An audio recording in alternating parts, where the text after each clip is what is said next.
So I'll go to football this morning. I'm a huge football fan, massive Chelsea fan. Chelsea lost yesterday. You know that. But there used to be a former coach of Chelsea Football Club called Claudio Ranieri. And I linked the story. Claudio Ranieri was famous and he was known to be the tinker man. Yeah. Because Claudio Ranieri will always tinker with the team.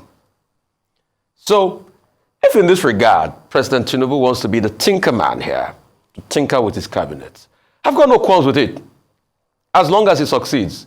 Because despite the fact that Claudio Ranieri tinkered a lot with his team and was called the tinker man, he led Leicester to Premiership victory. He's also voted number 48 in the list of 50's greatest managers.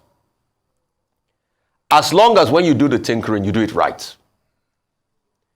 I felt, with the importance of the Niger Delta question, which has constantly been in the Constitution since the 1960s. In fact, in the 1960 or 63 Constitution, if my memory serves me right, there was a provision to be able to set up a development commission of some sort in the Niger Delta because of the importance.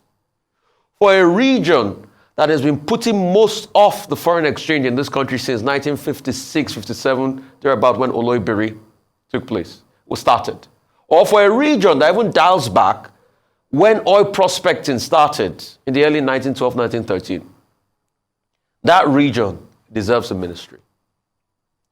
So when I did not see a ministry of Niger Delta, I knew something was amiss. But hey, the tinker man has brought it back. No qualms. Just like the Minister of Youth, which some people, and you see, some people that come and defend all sorts. Very funny stuff.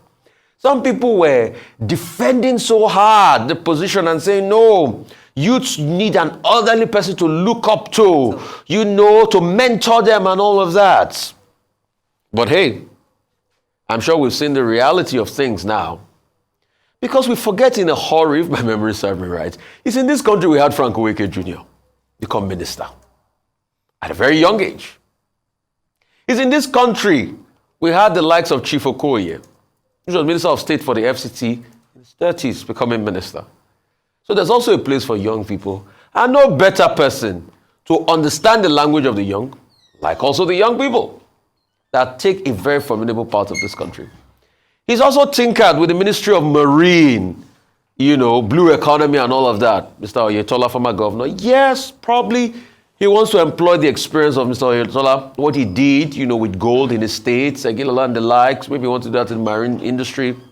That's very good. I have no qualms with that. So he could tinker as much. But also something I learned from the life of Claudio Ranieri is that it is also best to make your decision from the get-go. Because there were times too Claudio Ranieri was heavily burnt. His tinkering could have worked to win Leicester the league. But what happened the following season? It's a tale for everybody to understand. So in all of this too, yes, you can be impetuous and go on and tinker from time to time. But there's also a role for being circumspect before you make the decisions in the first place. Because your decision-making process, once people start to fault it, then it becomes problematic. So I am not, I think it's a welcome development. He can tinker with anything. The outcome will be success. As long as he achieves success, tinker on.